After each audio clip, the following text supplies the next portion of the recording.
fait, ce qui est demandé, c'est de ne pas manger ni de boire pendant le jour, du lever du soleil jusqu'au coucher. Et si on regarde aujourd'hui la période, à peu près, ça fait à peu près 14 heures de temps dans la journée où on ne mange pas, on ne boit pas, et pourtant on mène une activité physique, une activité professionnelle. Donc, ça demande beaucoup d'efforts. On ressent souvent de la faim, de la soif. Et pour bien tenir, en tout cas, ce que je conseille, c'est de manger déjà le matin, de se lever, de prendre un repas le matin, déjà de l'eau pour s'hydrater, de l'eau, des boissons chaudes comme le quinquilibre, du thé, en fait des infusions, etc. Pas trop sucré, en limitant vraiment le sucre ou même en les prenant non sucrés, parce que l'excès de sucre après va nous fatiguer également lors de la journée.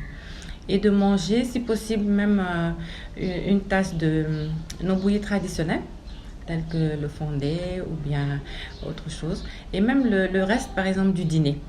Donc le repas peut être salé. Et c'est ce qui va permettre de bien tenir, de tenir longtemps. Ça va nous permettre également d'éviter les coups de fatigue vers la fin de la matinée. Souvent, on se sent las, on a sommeil. Voilà, vers midi, c'est tout à fait normal.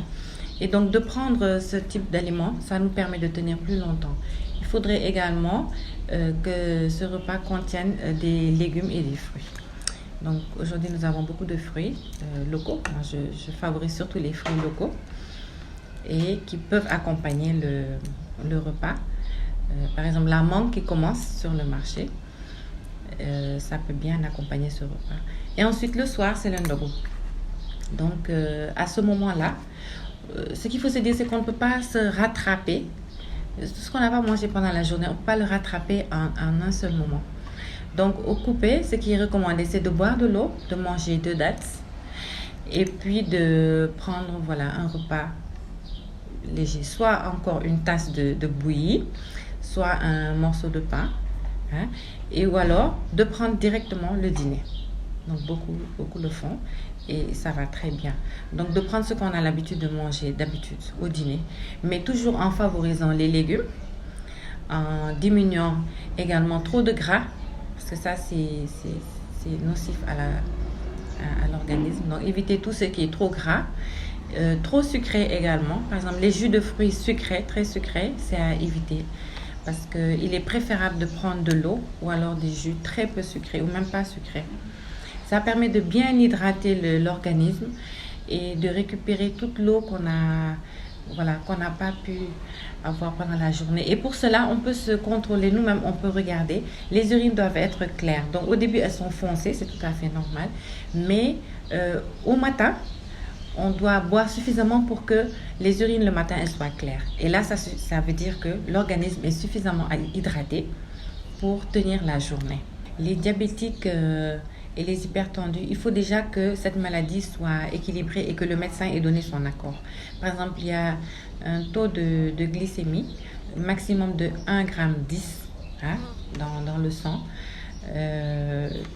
où le diabète donc est équilibré, et là, la personne peut faire son jeûne de façon normale, tout en appliquant ce que j'ai dit tout à l'heure, donc de prendre le matin le repas. Ça, c'est important pour les diabétiques, de prendre le repas le matin, de bien boire, et également le soir. Donc, chez le diabétique, il va éviter également tous les aliments qui sont trop sucrés. Donc, tous les aliments sucrés, que ce soit le matin ou le soir. Donc, favoriser les repas salés. Par exemple, le pain, on peut l'accompagner avec soit du poisson ou un peu de poulet mariné, etc. Et des légumes également. Et prendre un fruit.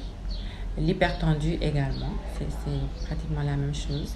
Et surtout, avoir le conseil du médecin qui a donné son accord. Parce que souvent, ce sont des personnes qui prennent des médicaments. Donc, il faut que la dose soit ajustée en fonction de l'état du patient.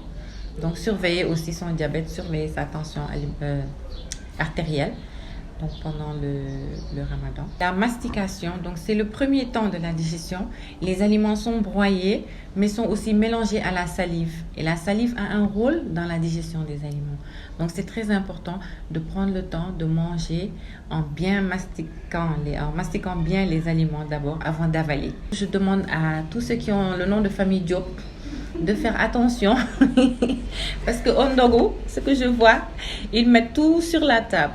Tout, du salé, du sucré, toutes sortes d'aliments, de boissons. Et après, quand ils essayent de tout manger, ils peuvent même plus bouger, hein, ils ne peuvent plus rien faire, ils se sentent pas bien, etc. Donc, c'est à éviter.